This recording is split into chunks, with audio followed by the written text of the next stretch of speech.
네. 이번 시간에는 피지에 대해서 알아보도록 할 건데요. 네, 피지는 피부 표면을 유연하게 하며 pH를 유지시켜 미생물로부터 피부 보호와 수분 증발을 억제한다라고 했는데요. 무슨 말이냐면, 네, 피부의 pH는 혹시 기억하시나요? 네, 4.5에서 5.5의 약산성이라고 했습니다.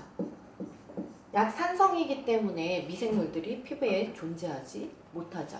그래서 우리 피부가 알칼리일 때는 여러 미생물로부터 침해를 받을 수 있고 잦은 트러블도 일으킬 수 있기 때문에 피부의 피지막은 4.5에서 5.5의 약산성을 갖고 있다. 그래서 피지의 주 성분은 여러분들 트리글리세라이드, 왁스 에스테르, 지방산, 스쿠알렌, 그리고 콜레스테롤의 성분들로 되어 있다라는 거 여러분들의 피지 조성마 알아두시고요. 민감성 피부에 대해서 설명드리도록 하겠습니다. 민감성 피부는 일단 피부의 장벽이 많이 예민해졌다라고 생각하시면 되는데요. 피부의 장벽이 약하기 때문에 외부 환경적 요인에도 민감하게 반응할 수 있죠. 그리고 가벼운 자극이나 화장품에 의해서도 피부를 예민하게 반응시킬 수가 있기 때문에 예민성 피부를 또 모세혈관 확장 피부라고도 하는데요. 모세혈관 확장 피부 같은 경우에는 여러분들 어디서 많이 볼 수 있어요? 피부에 뺨 같은 부위에 실핏줄이 많이 이렇게 보이시는 분들이 있는데요. 그런 피부들 같은 경우에는 모세혈관이 확장되어 있다.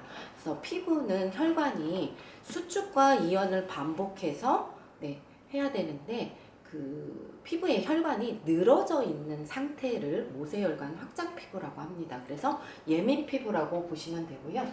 일단 민감성 피부의 성상을 보면 피부 조직은 섬세하고 얇아요. 그래서 표피의 각화 과정이 정상보다 빠르다. 각화 과정은 28일 주기라고 했습니다. 그래서 과각화라는 뜻은 각질이 과하게 쌓여 있다. 그래서 28일 주기 중에 빨리 되는 이러한 한 15일 주기로 각질이 탈락된다라고 보면 피부는 어때요? 굉장히 예민해질 수밖에 없죠. 그래서 예민 피부다라고 이야기하고 있고요. 지성 피부 같은 경우에는 피부가 28일 주기로 떨어져 나가야 되는데 과각화 45일, 90일 이상 피부에 각질이 붙어 있기 때문에 그런 피부는 또 과각화증이라고도 이야기합니다. 과각화증이 많게 되면 피부에 여러분들이 좋은 화장품의 유효 성분을 발라도 잘 침투가 되지 않겠죠. 그래서 적당히 각질 제거를 함으로써 피부의 유효 성분들을 피부 속으로 잘 침투를 시켜 주어야만이 건강한 피부를 유지할 수 있습니다. 그래서 모세혈관이 피부 표면에서 드러난다라고 했습니다. 그래서 모세혈관 확장증 피부를 또 쿠퍼로즈 스킨이라고도 하는데요. 표정 주름 색소 침착이 일단 잘 돼요. 그래서 표면이 얇기 때문에 기미, 주근깨 이런 색소 침착이 잘 일어나고 또 피부가 민감하기 때문에 온도에 대해서 잘 달아오르겠죠. 그리고 피지 분비가 약해지면서 피부가 예민해질 수밖에 없고요. 외부 환경에 대해서 어떤 현상? 홍반 현상이 자주 드러나는 피부가 바로 예민성 피부라고 보면 될 것 같습니다. 그래서 예민성 피부 같은 경우에는 진정시켜주는 역할이 가장 중요해요. 그래서 성분으로는 여러분들 아줄렌 들어보셨나요? 아줄렌은 여러분들 카모마일에서 추출이 되었다라고 해요. 그래서 그 옅은 바다 푸른색 성분을 갖고 있어서 천연이라고 하는데요. 이 아줄렌이 피부 진정 효과에 굉장히 탁월하다고 합니다. 또 들어보셨나요? 비사보롤. 이러한 성분들은 수분과 진정으로 예민된 피부 상태를 진정시켜 주는데 효과가 있는 성분들입니다.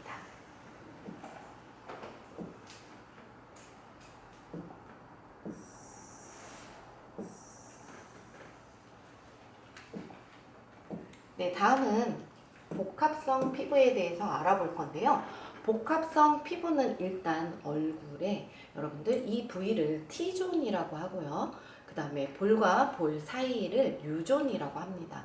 그러면 지금까지는 정상 피부, 네, 중성 피부라고 한다고 했었죠. 건성 피부, 지성 피부라고 했었는데요. 얼굴에 두 가지의 피부 유형을 갖고 있는 것을 복합성 피부 또는 컨비네이션 스킨이라고 하는데요. 이 컨비네이션 스킨 같은 경우에는 나이가 들어가면서 거의 두 가지의 피부 타입을 띠고 있습니다. 그래서 얼굴 부위, 뺨이나 광대뼈, 이마에서 콧등까지 내려오는 부위를 T존 부위라고 하고요.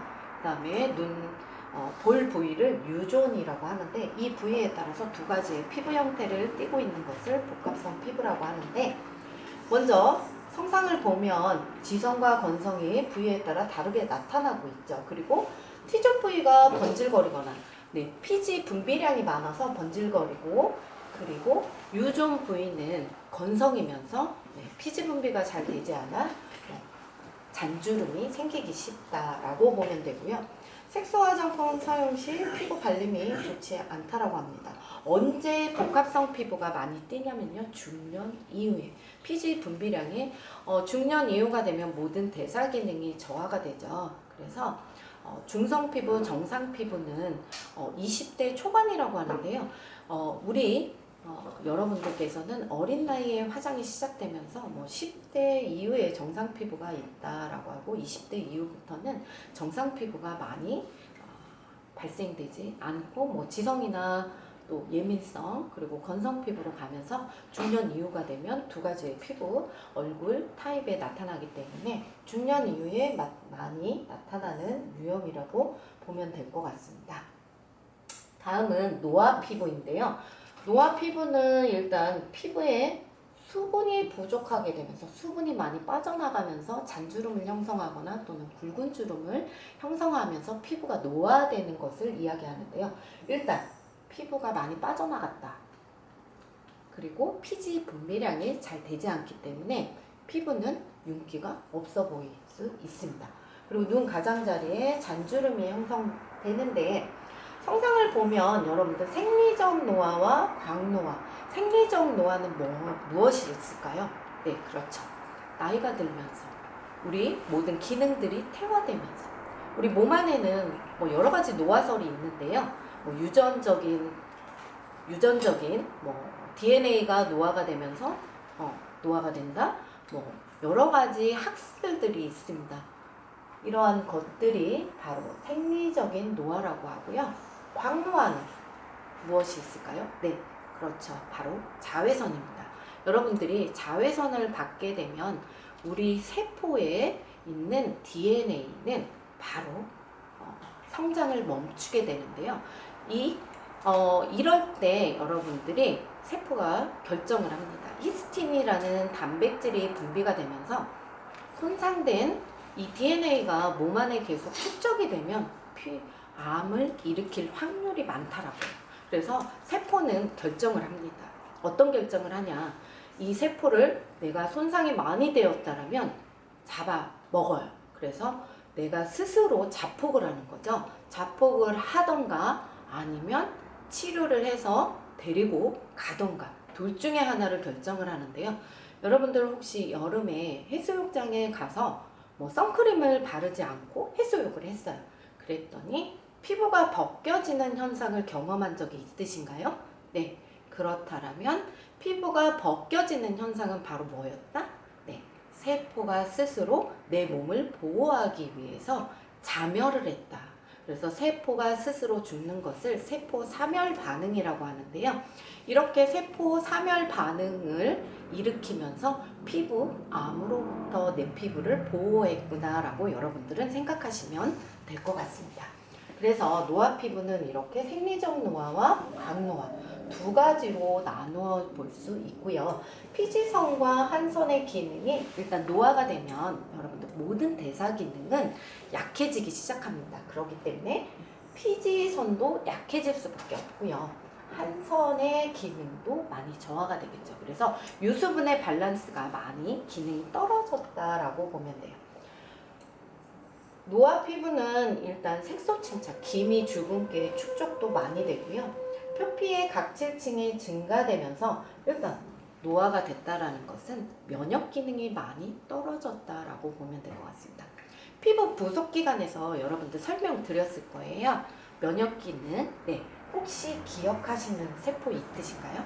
네, 랑베르 한스 세포 기억하시죠? 면역 기능, 면역 반응에 관계되는 세포가 바로 랑게르한스 세포인데요. 이런 기능들이 많이 떨어지게 되면서 우리 인체는 노화되기 시작합니다. 그래서 혈액순환에 불균형을 가져올 수 있고요. 피부세포의 영양 섭취 저하 등으로 많은 결체 조직들이 위축된다라고 보면 될 것 같습니다. 네, 피부와 영양은 다음 시간에 더 알아보도록 하겠습니다.